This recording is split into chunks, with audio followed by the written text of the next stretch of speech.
regular council meeting, but we are going to have a public hearing to start off. So, look, we're going to let the new guy do this. I'm impressed.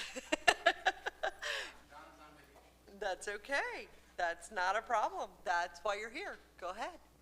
Giver Rhodes, City Planner, here on behalf of the Community Development Department regarding the public hearing of Ordinance 2023-50, which is a recommendation of the Planning Commission by way of Resolution 2302 regarding rezoning request for a property located at 3755 Creek Road as the Hamilton County parcel ID number 608-0008-0015. Proposed rezoning would be from residential single family, also known as R1B, to public facilities, PF. The application was submitted by Jennifer Flores of the Sharonville United Methodist Church. She is the associate pastor, and we've actually been in contact with her for the better part of the year. Okay. Is there anybody here this evening that wants to speak on this property? I know there's 4 slides. Did you want to go through the slides? Go right ahead. Okay. So here's a parcel map. The 2 parcels outlined in red were currently in ownership by the church. The larger property of 3751 is a primary church property, which is zoned PF, public facilities, and 3755, which abuts the church driveway. It's currently zoned R1B, residential single family. But both properties are in church ownership. So upon review by the Planning Commission of the request, came to find that the property is undeveloped, lying well below the road, and immediately abutting the church driveway. Measures approximately 0.3 acres. Currently, only residential land uses are permitted within the residential single-family zoning district, which is the current classification of the smaller lot in which they are hoping to rezone. Also, the United Methodist Church would like the property to be the same zoning as a larger church property, which is public facilities. And lastly, by review, public comment, and consideration, Planning Commission does approve the rezoning request by way of Resolution 2302 and recommends the approval of the rezoning request by the City Council. Here's the map of all the properties that were notified of this public hearing. We did not receive any calls in regard to this public hearing, but we did have a couple people in the audience of the Planning Commission meeting, Okay. in which the request was initially presented. Did they have any complaints, or were they in favor of? They had some questions regarding what the property could be used for under the Okay. new zoning classification, but Nothing. Okay, perfect. Are there any other questions from up here? And no one in the audience would like to speak to this tonight? Okay, thank you very much. Great job on your first time. Good job. Hey. All right, I will close that public hearing then. Thank you. And now I will go ahead and call to order our Sharonville City Council regular council meeting for this evening. If everyone would please rise. We're going to have a moment of silent prayer and the Pledge of Allegiance, and Dave Cook is going to be leading us in this.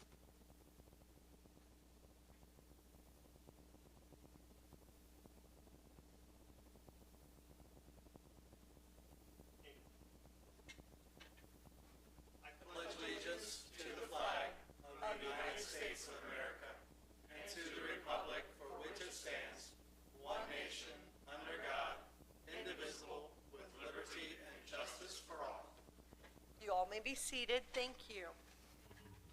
Roll call. Mr. Wilson? Here. Mr. Coulter? Here. Mr. Lovett? Here. Mr. Cook? Here. Mrs. Knight? Here. Mr. Schmidt? Here. And Councilmember Tankersley is absent with notice.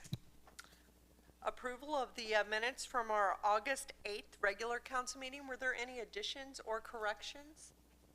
Seeing none, those stand as written and distributed. We'll move on to reports and communication, Mayor Hardman. Thank you. I've got a few things from Miss Ellardine that she'd like me to follow up with all of you on, so I got to find her email here again real quick so I don't miss any of them. First of all, for many years we had a group of folks on council who were interested in veterans activities. So there was kind of like this ad hoc veterans committee that I think many of those folks have gone on and retired. Some of you might still be around, but Anna has been, and we've been actively doing some veterans activities. So she was interested in whether any of you were interested in reviving that group or would be interested in helping her. The most important thing coming up would be Veterans Day celebration and having something from the city of Sharonville. So if you are so interested, I would ask that you reach out to Ms. Ellardine and let her know. She would love to have some assistance in what we'd like to do in order to honor our veterans. Not only do we have the Veterans Day ceremony, but we also will have a Veterans Appreciation Breakfast that is coming up on, do you know that date off the top of your head, Jim? I know it's September. I know 30th. September 30th. So hopefully you have that marked in your calendar since we're talking about veterans. The SPCA is having an event on September 27th to celebrate their 150 years, I believe it is. So we've got a proclamation to present to them. Unfortunately, I'm unable to be there for that evening. If Ms. Hoppy, if you'd like to fill in for me, it's September 27th that evening. If not, I'm sure she will be reaching out to one of you to take my spot. And hopefully one of you, and obviously you guys are all welcome, I'm sure, to that event if you haven't already received it. So, Just send me the information. and Community Officials Night for Princeton is this Friday, this Friday. So if you have not RSVP'd already to Miss Roddy over at Princeton, that you're going to be there to smile and wave pretty at the beginning of the football game, please do that. If you'd like Anna to send it in on behalf of you, go ahead and reach out to her. So that is my reports from Miss Ellardine. The Mayor's Court report, Miss Coulter got me this information last meeting when I'm supposed to report it to you, and I forgot to give it to you. So our Mayor's Court report from July of 2023 shows that we had total revenue for that period of $18,420.50. Year to date is a little $133,107, which is pacing about $3,000 more than last year to date.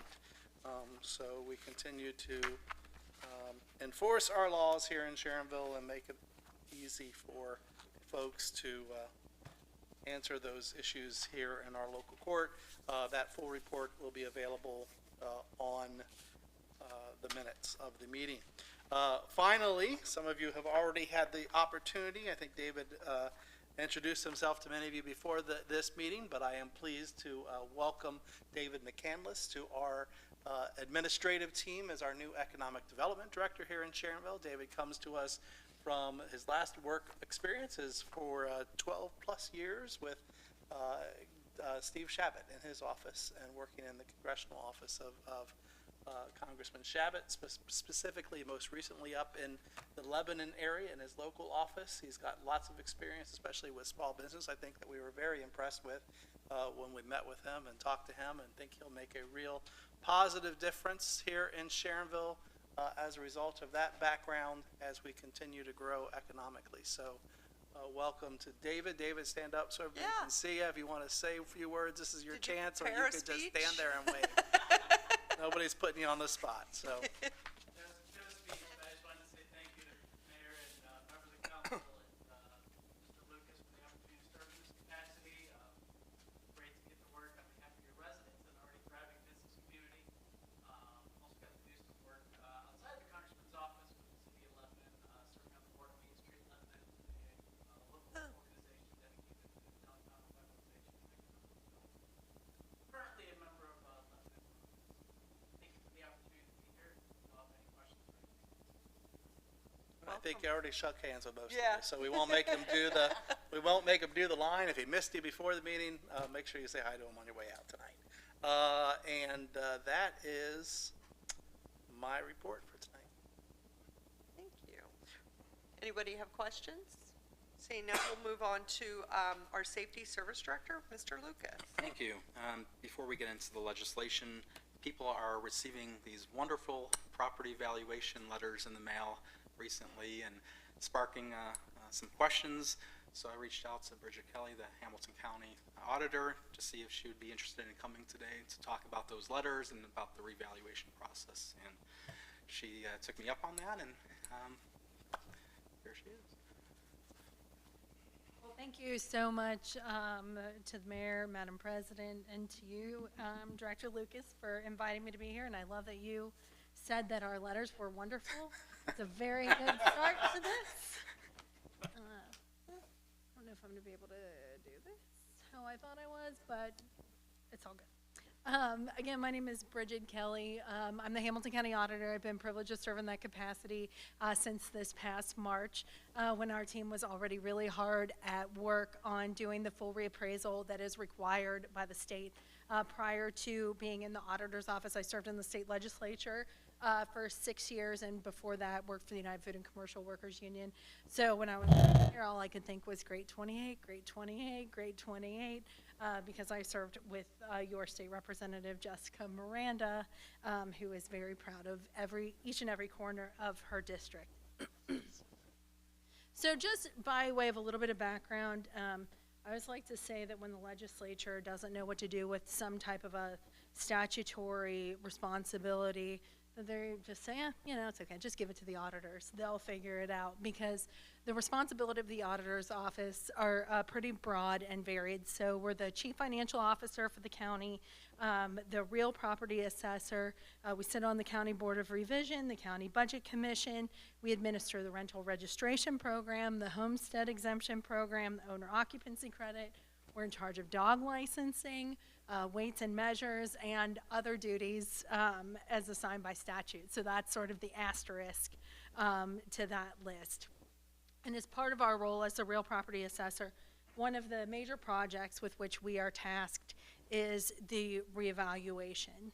And so the state of Ohio directs us that every 6 years we have to revalue all of our parcels. And we've gotten some feedback from folks who are like, I had a change in my property value 3 years ago.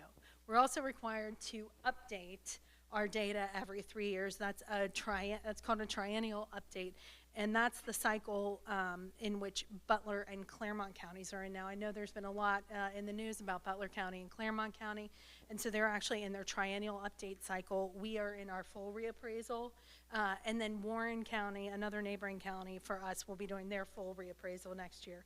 So a confusing process made even more confusing by everybody being on different schedules. So there are about 28 counties that are doing full reappraisal right now, and 13 doing the triennial increase. So the state of Ohio directs us when we have to do this. Then the state of Ohio directs us on how we have to do this.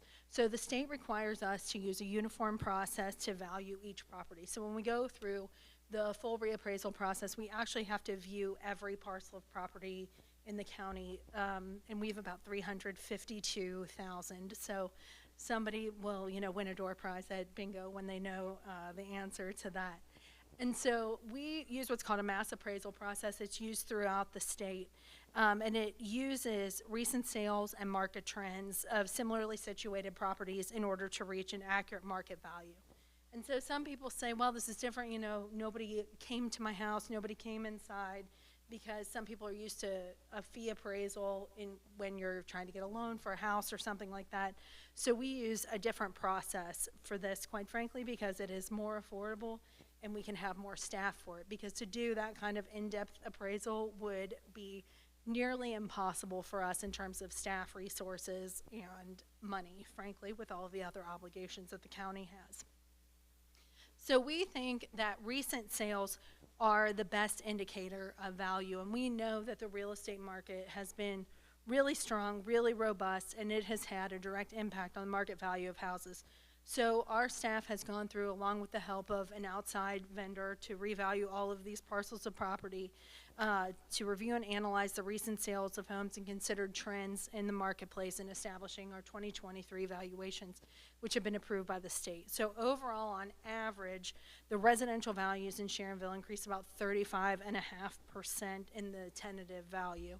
And so in the context of the county as a whole, that was just shy of 33%, so 32.8% for residential in the county as a whole.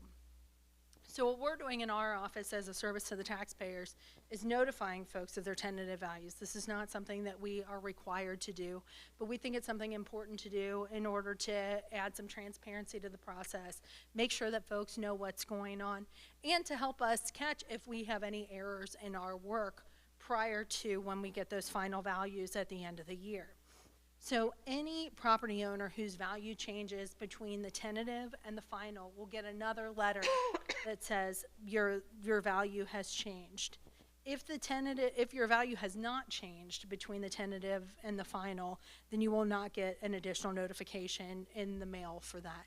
But at the end of the year, everyone will be able to find their tentative value on our website at hamiltoncountyauditor.org. The other question that we get a lot is, what about my property taxes? And it's a great question, but we don't have a crystal ball. And so we cannot project property taxes for folks until after the November election, when we see which levies pass or don't, what voters decide to do with those. And we also won't have the effective tax rates from the state until the end of the year. So sort of the best projections that we can offer folks right now are projections that are based on the situation that exists right now, which will not be the situation that exists necessarily at the end of the year. But it's important for people to know, just because your property went up by a certain amount, it does not necessarily mean that your taxes will go up by the same amount. So say, for example, you're a property owner, your value went up 10%. It doesn't necessarily mean that your taxes will go up 10%. Your value could go up and your taxes could go up. Your value could go up and your taxes could stay approximately the same. Your value could go down and your taxes could go up. So the way that taxes are levied in the state of Ohio and the way that levies are passed are to generate a certain amount of income. And you all know this. When voters approve levies, it's to generate X amount of dollars. And they generate that amount of money regardless of the fluctuation in values. The other thing a lot of folks have asked is, well, does this mean that, this levy is going to get, 30% more resources because our values went up 30%? The answer to that is no.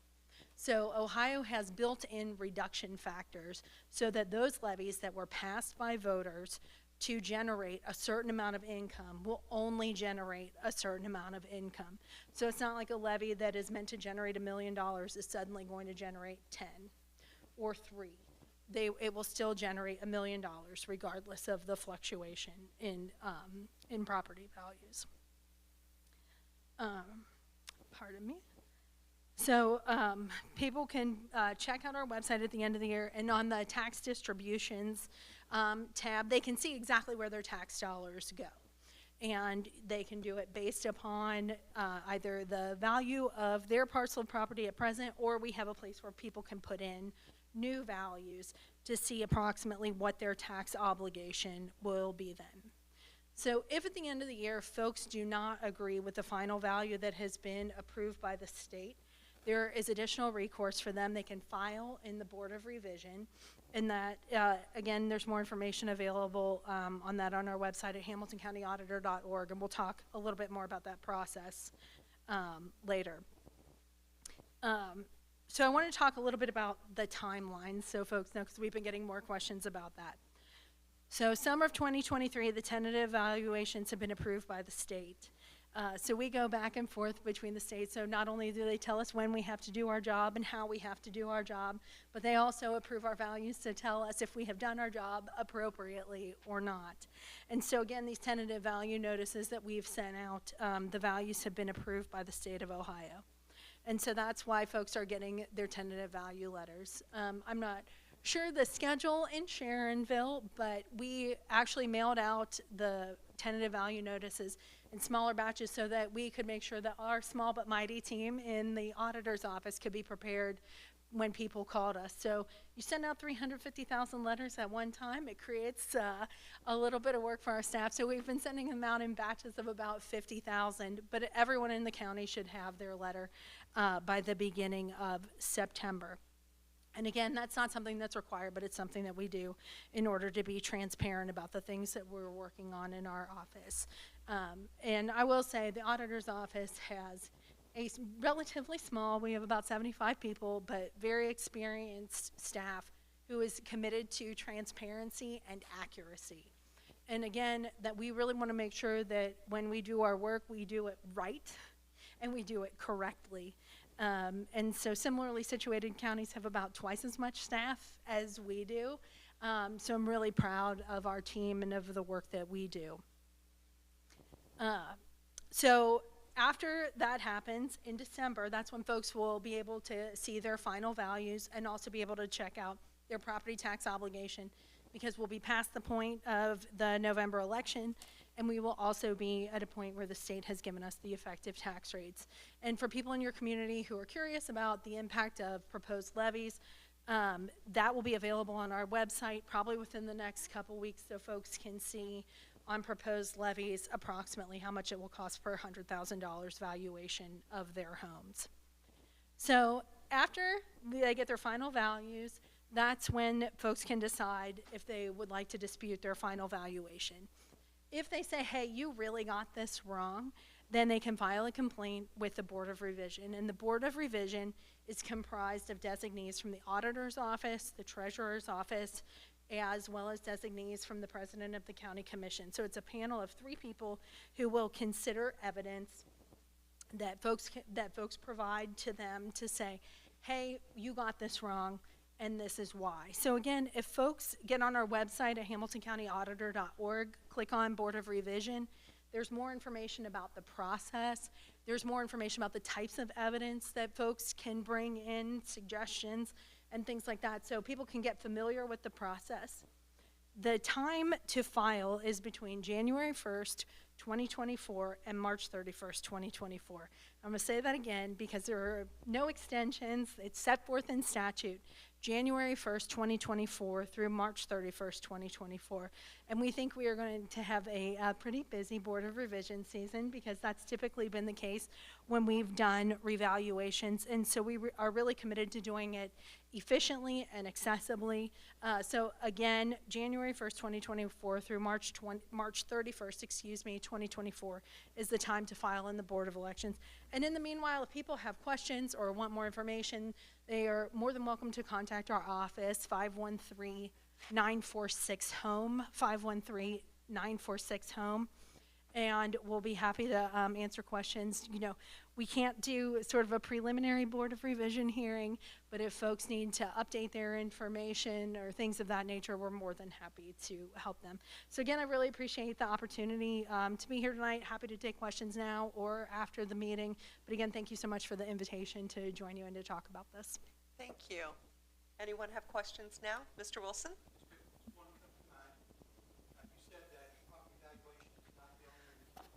Thank you. Property valuation is not the only determinant of what your property tax is going to be. Is there a short list of things other than property valuation? Well, usually I like to say if we're going to have a chat about property valuation, we should have about 6 hours to go through this. So one of the big one of the big challenges is, so we are instructed by the Constitution to pay for public schools, and the funding mechanism for that has been found unconstitutional and over-reliant on property taxes. So that is a huge problem. Other people experience changes in taxes due to levies that are approved by voters. So a lot of times people will contact our office and say, hey, I'm really mad about my property taxes. But our office works in values, not in taxes. And so it's a challenge for us to be able to talk about things like that when, one, we don't know what necessarily voters are going to approve or not. And so it's really a lot of communities making decisions about what they believe is important to invest in, you know, infrastructure, rec centers, things of that nature, or a whole host of other things. Sounds like property valuation and levies to me.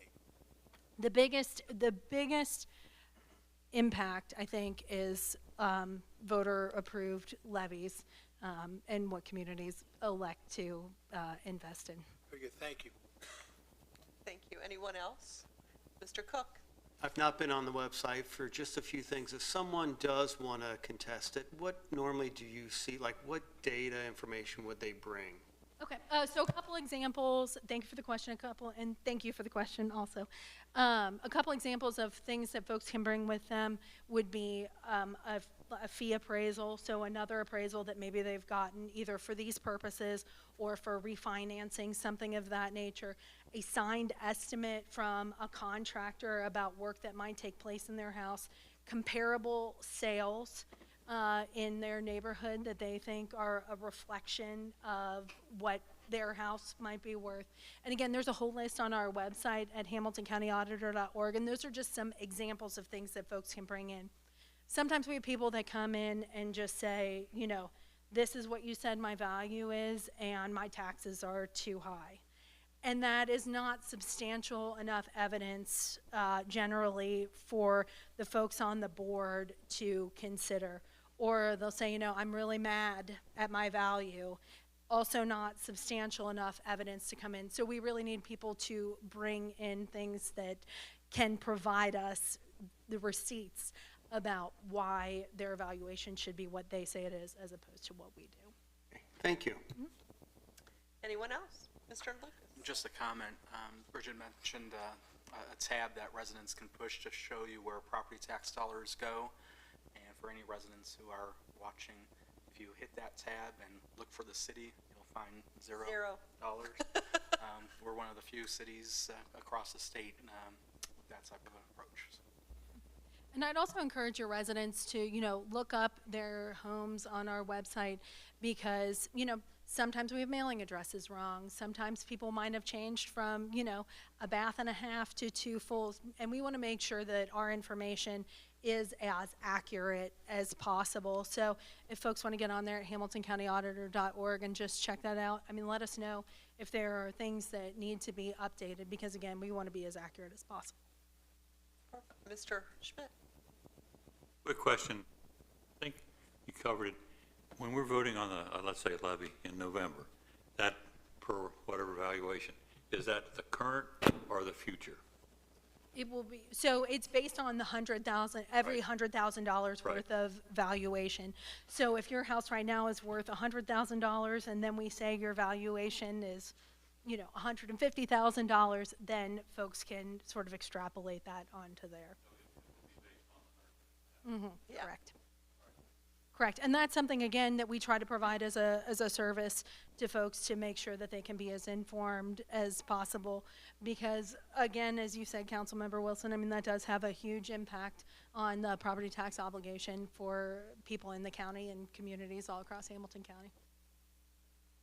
Anyone else? Mrs. Knight?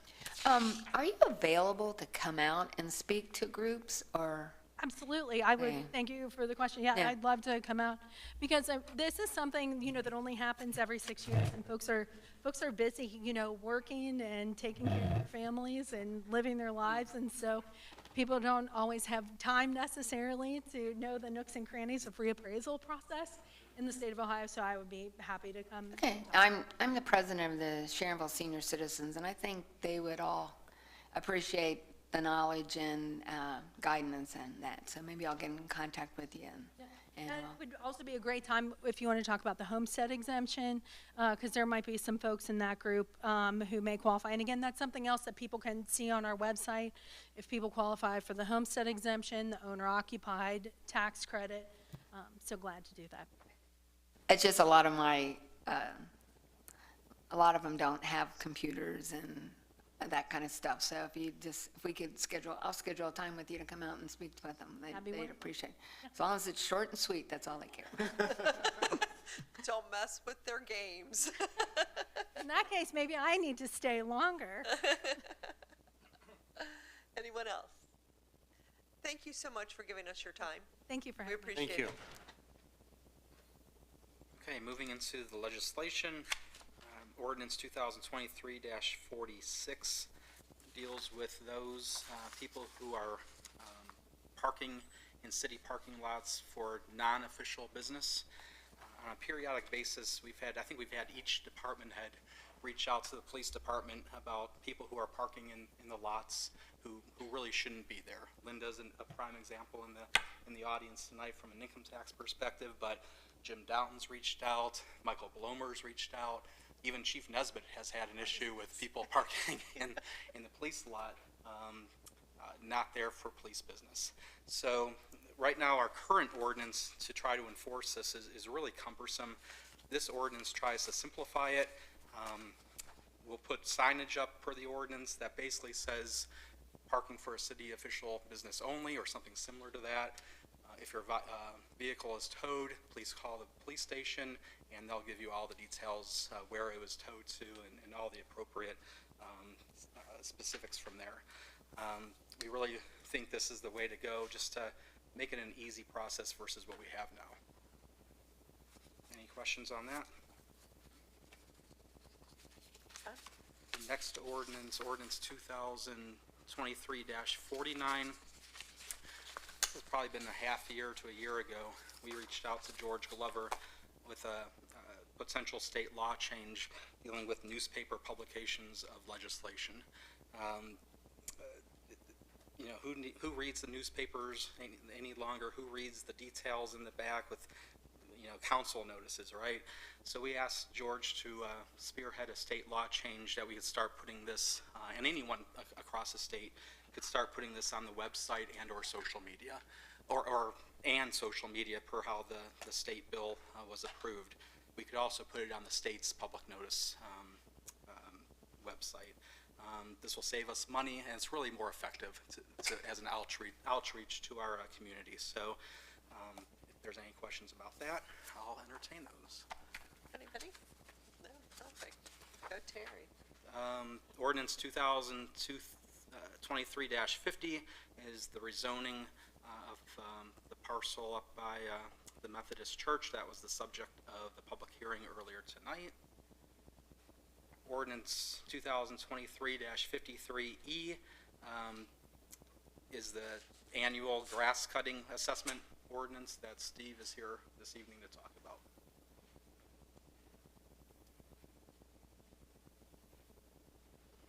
Property taxes seem to be the theme tonight. This is just our general ordinance allowing us to submit assessments for the tall grass and weed properties that we've mowed through the Public Works Department, that we've sent bills to, that we have not received payments for. These assessments go through the Hamilton County Auditor's Office onto their tax bill, where they would collect the assessments and get them back to us. Thank you. So, it's our general ordinance year to year that we pass in order to collect on those properties that were in violation for tall grass and weeds, and Public Works was sent out to cut. Any questions? Thank you very much. Thank you. And then the last ordinance, 2023-54, is an appropriation amendment for 4 items. Scott's here this evening. Good evening. Like Jim said, there's 4 items on this appropriation request. A couple of them in the general fund, a $10,000 request for civil service, for some additional police examinations we've had to do. Those cost a little bit more than they did the last time around, and we also have had to give 1 or 2 more than we were kind of planning on, especially trying to fill some of the entry-level patrol officer roles this year. There's a $6,000 request. This is to provide appropriations for, we were the recipients of 2 Hamilton County Commissioner grants, one for $6,000 to double the size of our Christmas on the Loop community activities. Another $50,000 allocation is requested appropriations in the 401 fund, and that is to increase the scope of our facade improvement grant. I believe we had $100,000 in our 2023 budget, so this will add $50,000 to that. And then the last item is a $30,000 appropriation request. This is in the ARPA First Responders Wellness component. We have a ARPA First Responders for police personnel and for fire personnel. This is a wellness component We received approximately $54,000 to spend over the next 2 years. So this is kind of a little bit of seed money to start that program. I know they have 1 or 2 initiatives up front they're ready to kind of move forward with. So, any questions about those items? Any questions? Thank you. That's it. All right, are there any questions for Mr. Lucas this evening? Seeing none, I'll go on with my report. First, I have Tina here from our Sharonville branch, Hamilton County Library, who would like to update us. Good evening. As Ms. Hoppy said, I'm Tina Reilly, the Senior Branch Manager of the Sharonville Branch Library, and I'm excited to share that as part of the library's facility master plan, that the Sharonville branch will be closing temporarily at the end of the week next week, September 8th, for what we call our branch refresh. So we'll be receiving new carpet, paint, and furniture. We'll have a new layout with a designated quiet reading area and study space, a new enlarged kids play area, some updates to our meeting room, which our community uses very heavily, and some parking lot repairs, which are not nearly as exciting, but very much needed and still important. So we are anticipating the project to last about 6 to 8 weeks. I'll be happy to give you some updates along the way. And we will reopen later in the fall with a celebration. I can share those details when it gets closer and would love to see you all there. But just a quick update with some exciting news, and I can't wait for you to see it when it's all finished. Very exciting. Yeah, Thank you you. for your time. You're welcome. And for my report, I think everyone, if you're on Facebook, has found out Mr. Tankersley has had some surgery last week. He had to have quadruple bypass surgery, so we're wishing him well. We did send him a fruit box tonight because I thought that was very appropriate to get him back and healthy and get him back in here. So we are going to miss him for a little bit. He wasn't sure how long he was going to have to be out, but he is taking phone calls. And Mary said if you would like to stop by, you may stop by. She would just ask that you call them first, just to make sure they're not at rehab or anything like that. So she just did ask if we could call first. Rob called me before his surgery and suggested that he step down. So he stepped down as being our president pro tem. And in his spot, since he is going to go ahead and be running for this position, I have asked Paul Coulter to step in as our president pro tem. And you can have fun, 6 meetings. So I just thought that that would be apropos. So we're going to have, Mr. Coulter is going to take over as president pro tem while Mr. Tankersley is out. So thank you, Paul.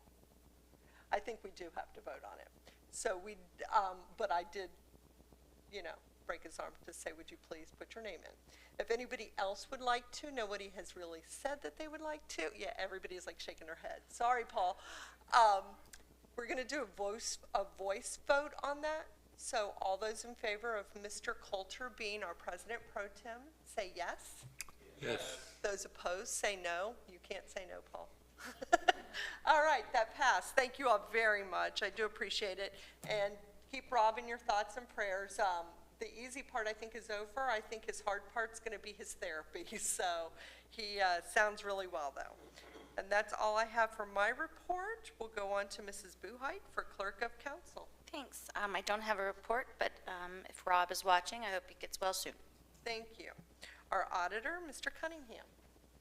I don't have a lot to report from a budgetary perspective.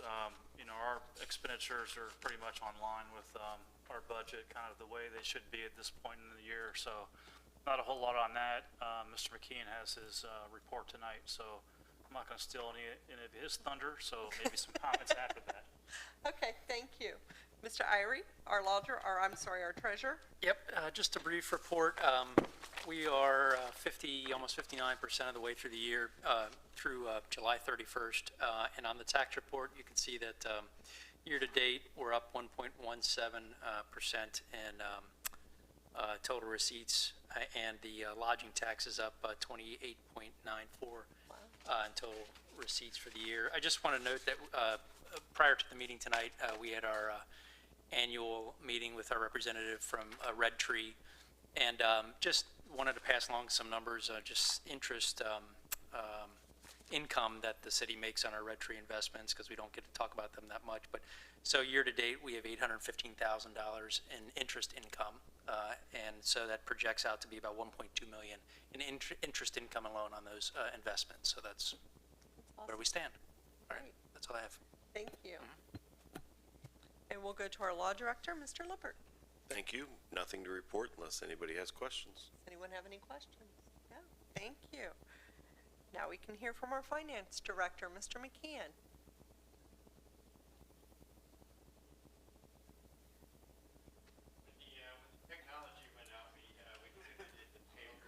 Oh, look at you. I thought an artistic interpretation of the charts and graphs would be that fun. But we do love charts and graphs that you provide us. Thank you. The auditor's job description too. Fixing the computer. We may want to have IT look at this whole place. All right. Well, good evening again. I kind of kick off the annual report.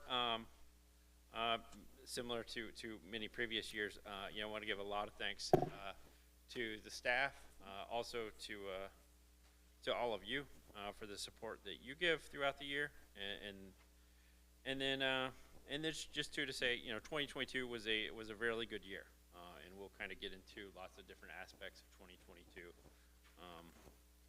with the various charts and graphs. So we brought several new members to the team. We welcomed Luke, who you've met before. He joined us. He's a UC grad with a bachelor's and master's in accountancy. He previously worked most recently at Macy's, also did about 4.5 years at Plattenberg and Associates. We came across him back doing our audit. He did probably 3 or 4 of those over the last few years, and I guess liked us enough to come on board. So we also welcomed in March, shortly after Vicki Ellsbrock had separated with us. She went on to retirement. We miss her, but we welcomed Lisa. I think most of you probably got a chance to meet her. She's up there at the front desk next to the administrative conference room. She is a joy. She's very high energy, very welcoming, and very talkative to those coming in the door. So a couple other retirements. Margie Shelton retired from the tax group back at the very end of March, and we're kind of anticipating, we think Martha Cross-Funk is going to re-retire here probably around January 2024. So sad to see them go. We also went through a little bit of a somber kind of summer. We lost past coworker Faye Weckenberg, and then also Margie lost here shortly after her husband Tom. So, tax group is also looking to welcome here sometime next week Noah Pennington. He's a new hire. He's from Lebanon, Ohio, and a recent grad from Trine University. So we're excited to welcome him to the group. It's a good group there. I kind of list their years of service. A lot of them have been here for quite some time. And also want to call out kind of special thanks. Before Luke came on board, we kind of had a very large gap there from April to October, where after Katie had left, and Kathy Duckworth really kind of stepped up again. She's done that many times over the last 11 years working with me. She stepped in and took care of business and helped us out. The trains couldn't run on time without her. So what have we been up to? In June, we wrapped up the 2022 audit. We received an unqualified opinion, which, remember, that's a good opinion. That means it's without qualifications. They think our statements are materially correct. This was our 10th audit we've completed with Plattenberg and Associates. We are very likely to probably go back for at least a minimum of a year with the Auditor of State's Office. That's their kind of custom and practice after you've been out with an independent IPA. That we will cycle back through with them. We received the GFOA Certificate of Excellence on the 2021 audit report that we had submitted the year before. We've submitted 2022, and we have received that award each year since 2001. So, both the finance and the tax group, we've kind of kept busy with trainings. Luke and I attended the Ohio GFOA conference his first week last year, so we got him off started right. And then a large portion, Linda was able to get a large portion of her staff up to OML for their annual tax conference.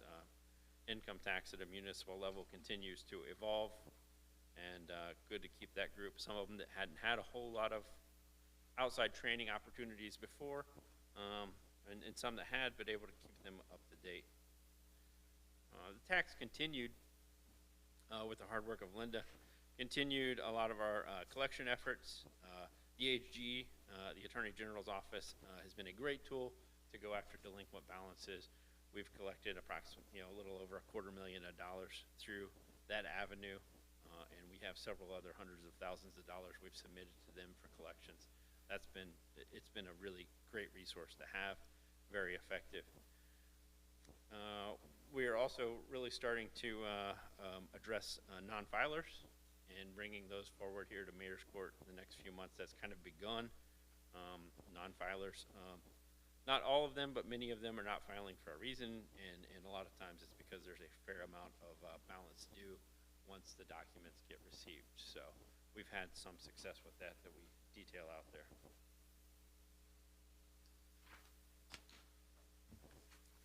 Did somebody say charts and graphs? So the next one, and we kind of, this is an updated version from last year. Refunds have been high. Big income tax means big income tax refunds.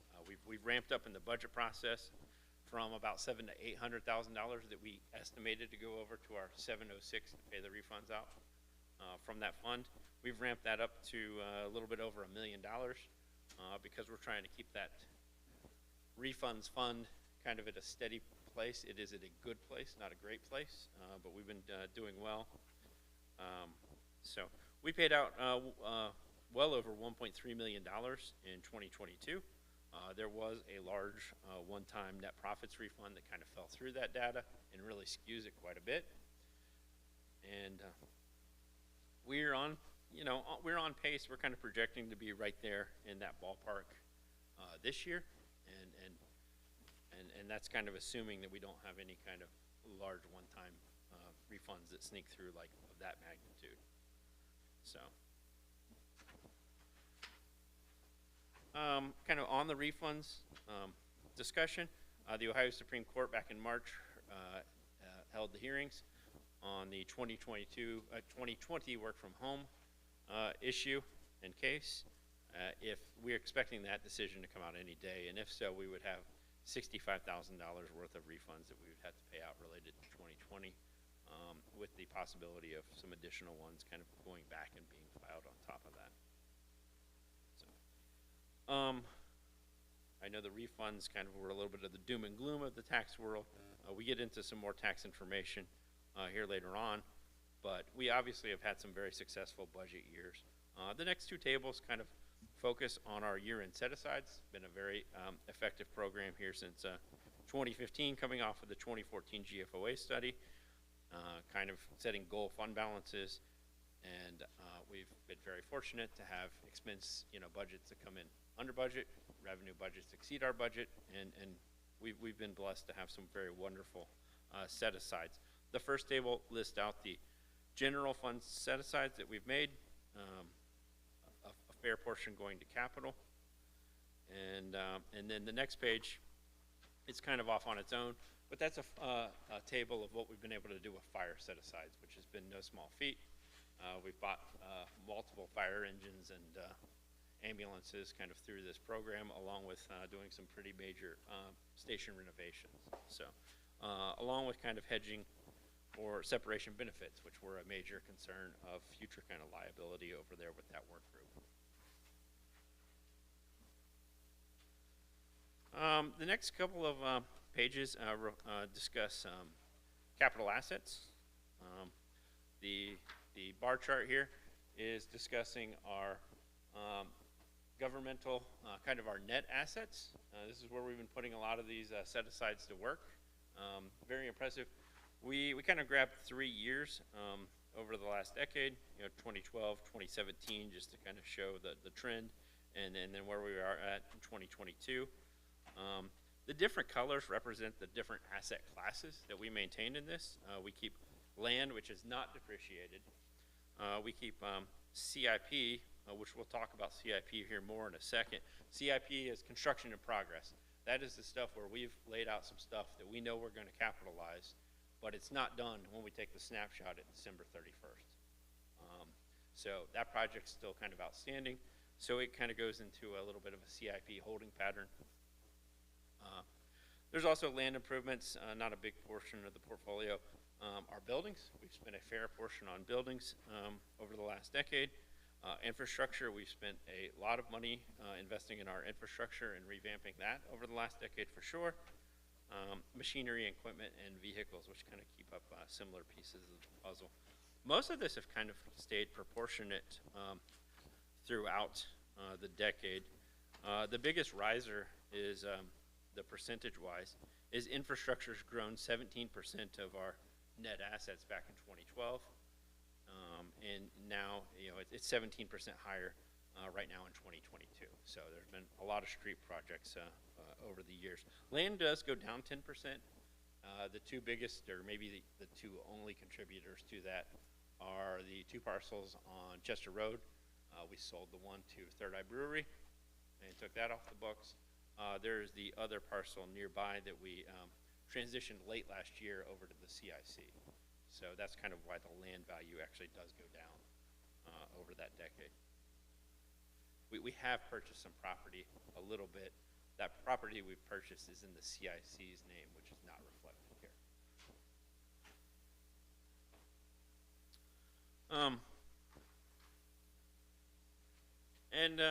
And tackling the hard projects, that's been something we've really done a whole lot, not only over the last decade, but definitely over the last 5 years.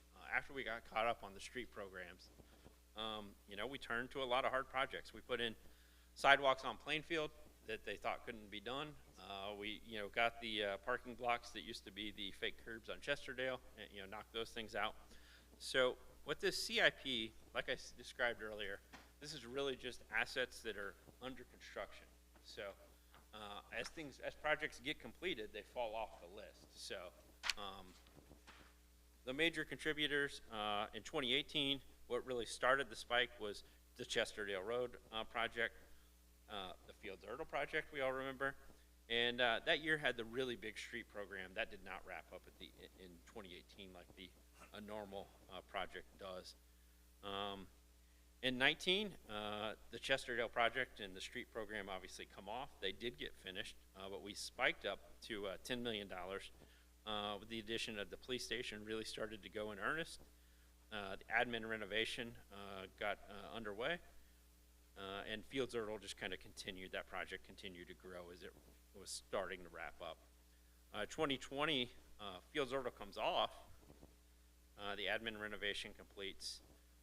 The police station was still kind of holding in that, and then Houck Road begins.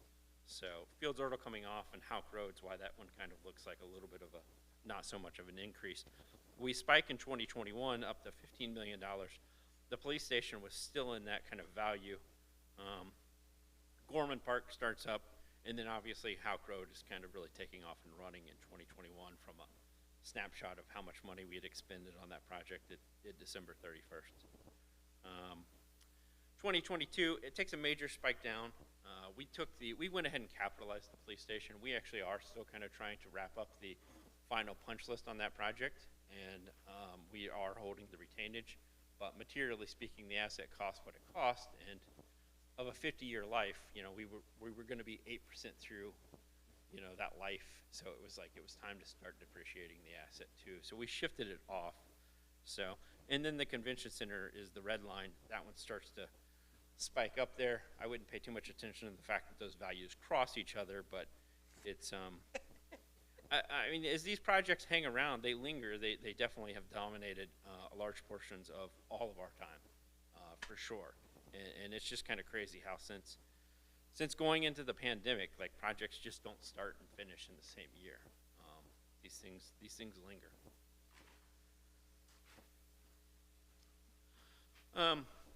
I've said before, we produce probably a dozen pages with the auditor, treasurer, the finance report each month of kind of data.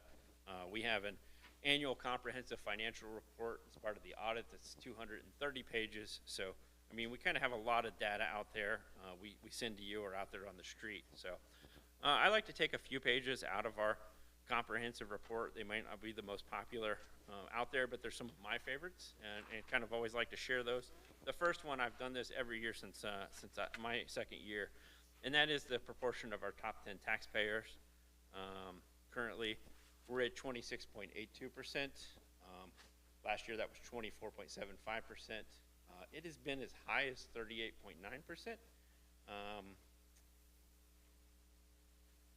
And we recently reached an all-time low, I think of about 24 was really close. 23, 24, I believe, is the all-time low. So that's really great to see that for a city with a large automobile manufacturing company. It's hard to get more diversified than that. The list of the top 10 aren't here. It is in the comprehensive financial report a page or two before or after this. We take a little bit of pride that we are not one of our top 10 employers in the city. A city our size, that actually is not easy to do. The next two pages this is the budget versus actual statement. It's probably the statement in the financial report you would relate the most to. This is the stuff you're directly kind of approving. The original columns, there's one for the general fund, and the next one, it's not marked up, but it's the same format. The next one is the fire fund. So the original column is the budgeted revenue that we kind of expected to receive when we were doing that budget back in December of 2021. And the appropriations, these expenditures could be tied out to the appropriation ordinance that we did back in that December of 21. The final budget column, that's sort of the accumulation of all the appropriation amendments that we made throughout the year. I made some minor tweaks to estimated revenue, but very little, as little as we could or needed to. And then it stacks up next to the actual. These are actual cash basis, kind of receipts and expenditures. It shows where we end at the fund balance. We'll touch on the GFOA fund balance here in just a second, but we kind of geared up our GFOA recommended fund balance to $9.4 million. This 9.9 includes kind of the general fund 101 reserve fund as well. So, and you can kind of see similar data here on the fire fund. They're at $7.3 million. They had a very successful 2022. So what's coming up as we wrap up 2023? The 2024 budget process is underway. The budget work session is set for November the 10th. That we have a kind of a goal at that second October meeting on the night of Halloween we will probably distribute a budget packet hopefully that day. So that's where we are with the budget one. It's hard to believe that it's here already. So last year we wrapped up the GFOA fund balance study. It was kind of a follow-up to our 2014 study. They gave us recommended fund balances kind of based on the risk that we faced. This most recent one, we were the first entity GFOA had kind of come back to do a revisit. It was far more risk projecting and a way to kind of model risk. We received a big Excel template that GFOA went through with us last late October, early November. And it is very much about kind of projecting risk, being able to kind of modify it because our budget has grown. That was one of the biggest reasons we wanted to update the 2014 is our operation has grown. What we really need to protect ourselves today is different than what it was in 2014. And we've kind of kept that current. It has targeted goals based on our 2023 budget to have similar confidence. The general fund to have $9.4 million, the fire fund to have $5.5 million. We subsequently worked with Shane with GFOA to produce an article that kind of discusses our two studies and kind of side by side and how things have evolved. So it's interesting. That is supposed to be published in an upcoming GFOA magazine. I'll let you know when that's actually ready to hit the newsstands. So if your subscription to Government Finance Review has lapsed, don't worry, I will share my copy. So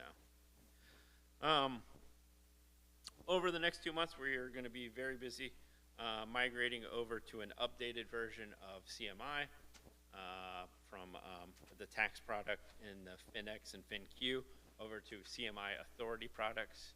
So not a drastic change, but it actually is supposed to have a lot of more functionality ease, but not revolutionary. It is kind of the same umbrella. So we're also, Luke and I especially, have been assisting or getting ready to assist HR and payroll, kind of adapting and transitioning over to ADP. That will allow us to have enrollment elections, leave request, and timekeeping all kind of under one umbrella. So we're kind of excited about having that available out there for employees. As it seems like the case every year or every couple of years, there's been some tax law changes. Kind of hit a few highlights. There's been kind of a laundry list. The NOL, the net operating loss carry forwards, that was something we talked about a whole lot back in the House Bill 5 days. So there's now kind of an accelerator where all of those can be used up really quick. So we could definitely see net profit taxes kind of coming down here in the next year or so, and the possibility for a lot of net profit refunds to also be ripe for the taking there as well.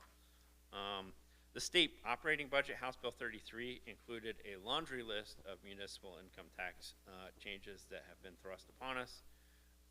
The biggest of which is there was a limit in the amount of penalty that we can file, that we can charge for a late filer. It was something we often ramped up, or we very often forgave for first-time offenders. It went up to 150 in the past. That's now kind of down to a much more nominal 25. So it really kind of dulled the tool that we had to get those people in the door. Another one that's going to kind of have a little bit of an impact on income will be the exemption of income for those under 18 years of age in 2024. So a very frustrating change is limiting the circumstances of which we can make inquiries to taxpayers that ask if they're late or why they're late or we think they're late.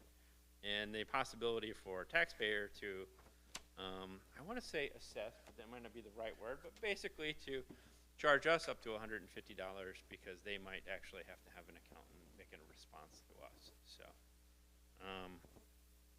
like I said, that was kind of just the tip of the iceberg. There was a fair amount of other tax changes. We're likely have to do an update to our tax ordinance here as we get into 2024, as this stuff comes online in 2023, 2024. So, and then kind of wrap up with a little bit of a snapshot of where income tax is year to date. This is our gross collections overall at the end of July. We're at $19.9 million, about 1% over 2022 year to date. Very likely kind of see those 2022, 2023 numbers sort of jockeying back and forth here as we kind of wrap up the year. It's going to be hard to beat 2022. It was strong. So, but that's impressive that we're competing.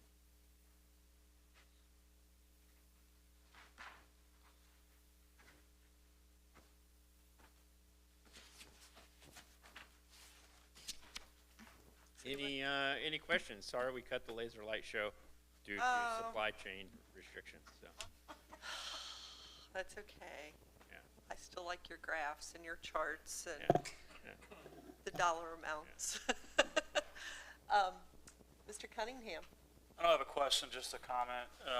In the latter half of his report, he mentioned the 2014 GFOA study and the impact of that on us. And and also the article that had been written, it's been going to be published in the GFOA magazine, which features us. I just want to read a little snippet of that ahead of time. Hopefully I don't get in trouble for that. It's not published yet.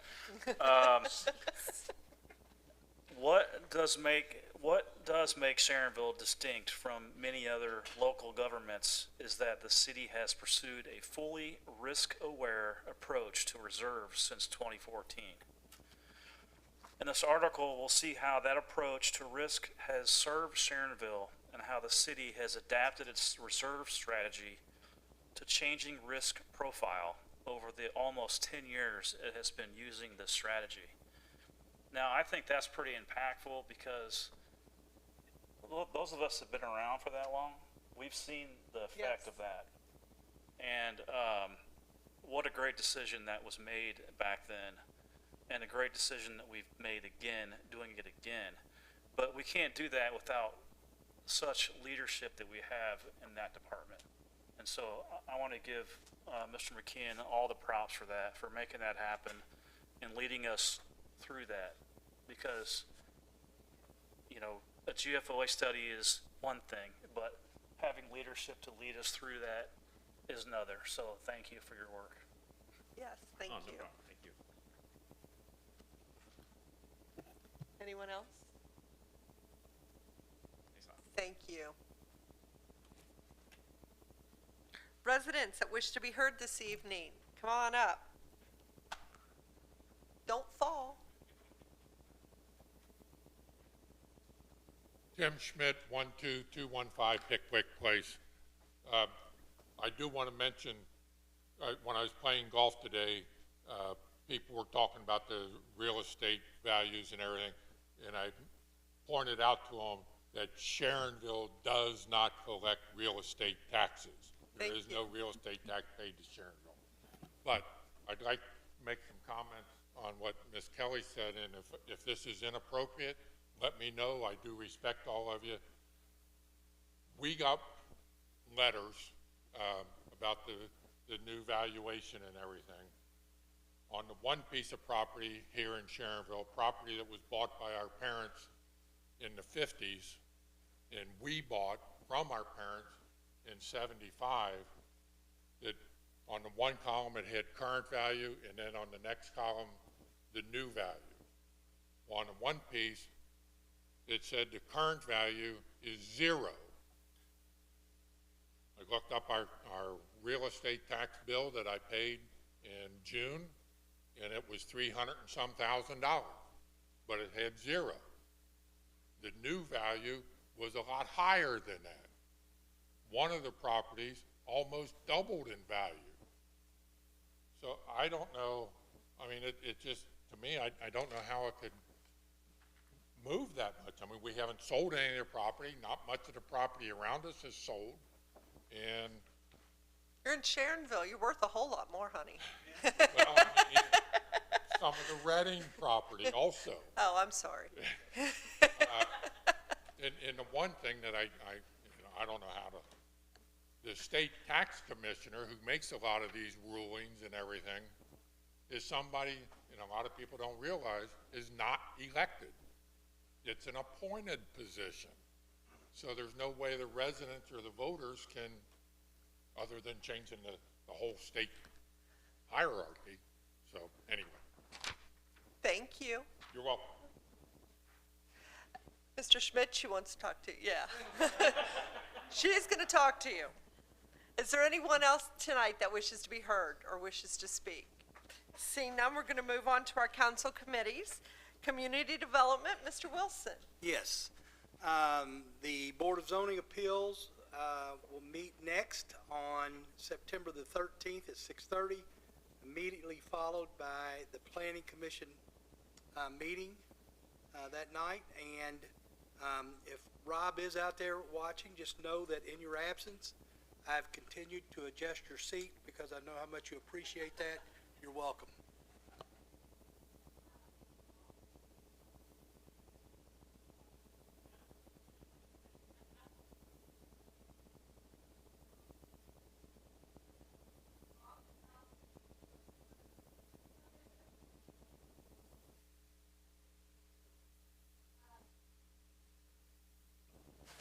Thank you. No report tonight, but our next community services meeting is Wednesday, September 6th at 4 p.m. Administrative Conference Room. Thank you.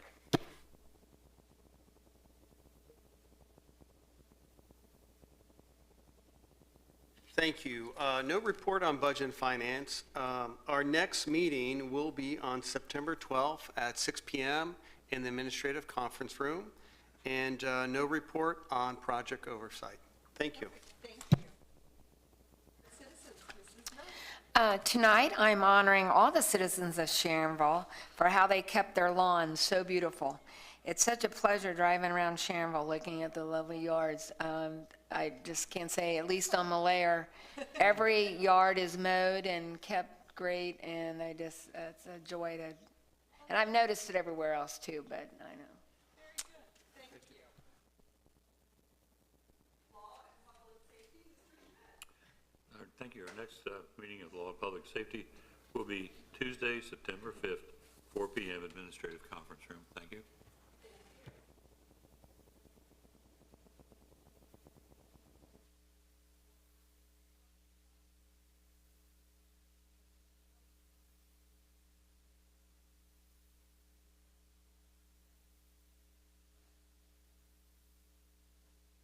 All those in favor, yes? Yes. Those opposed, no. And that motion carries. Unfinished business.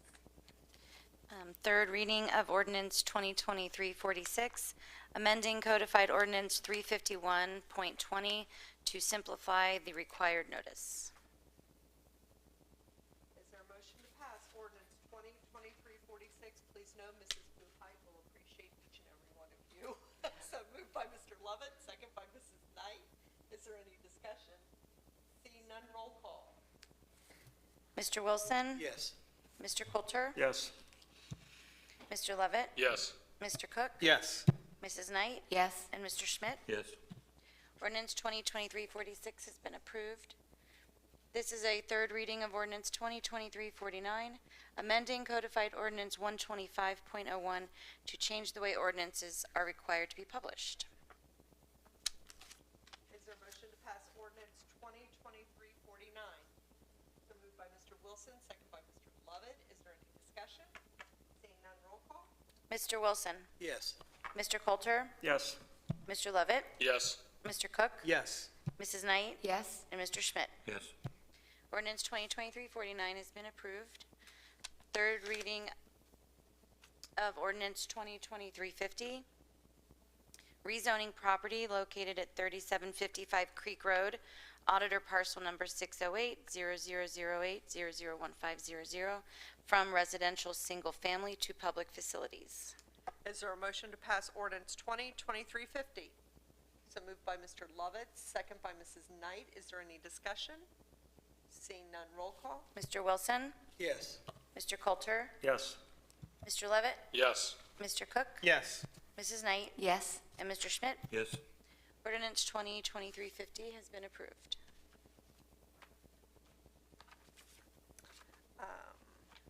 New business? Yeah, we're going to new business. All right. This is a first and only reading of Emergency Ordinance 2023-53E, authorizing the Safety Service Director to notify the county auditor of a special assessment on certain properties in the city of Sharonville to reimburse the city for costs of removal of weeds in accordance with Ohio Revised Code Section 731.54 and Sharonville Codified Ordinances Section 521.05, the notice to cut weeds, construct, repair, or clean sidewalks, abate nuisances, and Section 521.13, weed removal, for calendar year 2023 and declaring an emergency. He made that a long one. Is there a motion to pass ordinance 2023-53E? So moved by Mr. Cook, second by Mr. Coulter. Is there any discussion on this? Seeing none, roll call. Mr. Wilson? Yes. Mr. Coulter? Yes. Mr. Levitt? Yes. Mr. Cook? Yes. Mrs. Knight? Yes. And Mr. Schmidt? Yes. Emergency Ordinance 2023-53E has been approved. First and only reading of Ordinance 2023-54, amending 2023 appropriations for various funds.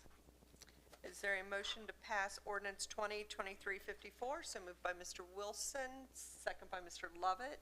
Is there any discussion? Seeing none, roll call. Mr. Wilson? Yes. Mr. Coulter? Yes. Mr. Lovett? Yes. Mr. Cook? Yes. Mrs. Knight? Yes. And Mr. Schmidt? Yes. Ordinance 2023-54 has been approved. Thank you. One more time, an opportunity for our residents to be heard this evening. Anyone out there? Seeing none, I would like to read something because we have our Public Works Director here. And I'm sure you'll love this. A very good friend of mine sent me an email with 3 pictures. I have shared them with Anna, and supposedly the news has gotten a hold of this, so they may be out or they may be calling you. On Sharonville and Golden Hill, they're doing some road construction, and I guess someone got very happy with the no parking signs. So the residents up there, in good fun, have decided to make different characters and different abbreviated forms of your signs, I guess. And they told me that even our K-9 officer was up there walking around because there's a no barking zone. And there are pictures now with the K-9 dog in front of the no barking zone and several other things. So it's truly a fun time that this neighborhood is having. They're not complaining. They just made fun of it. And I guess it's really getting some traction out there. So tell your guys, thank you. Well, yeah, I'll share the pictures with you guys. They're really cute. Any other matters? Mrs. Knight.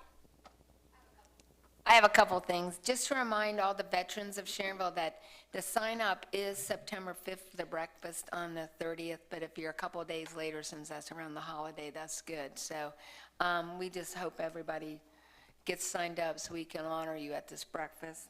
The root beer stand is closing September 3rd because the bees have taken over. We have fought, and we can't fight anymore. The owner has probably spent $1,000 on bee traps and all kinds of things, little inventions he's found on Facebook. But so unfortunately, we will close. And when we run out on September 3rd, that Sunday, we'll close. We don't have a time. So, and then one more thing, I didn't know if anybody realized, but our rec director turned 40 this year. So we'd like to wish Michael Bloomer a happy. There you go, Lord. Good Lord. He's 40. I'm really old. While Stephen is here tonight, I want to thank him for his help. We've out right on the corner of Reed, Hartman, Field Zertle. There's a utility. They've put up these yellow poles. They've been hit multiple times. I get hit up a lot by residents. I forward those on to Stephen, and I know he's been on top of it. And sometimes dealing with the utility is slow. And every day we'd walk by and those posts would be down. And it's not the city, right? We don't own it, but I appreciate Steve's work on continually following up, and because they're finally to it. They're finally getting work on there. So thank you. Thank you. Anyone else? Seeing none, is there a motion for adjournment? Mr. Tankersley's not here, so Mr. Wilson and Mr. Lovett. All those in favor say yes. Yes. Those opposed, no, and we do stand adjourned. Thank you.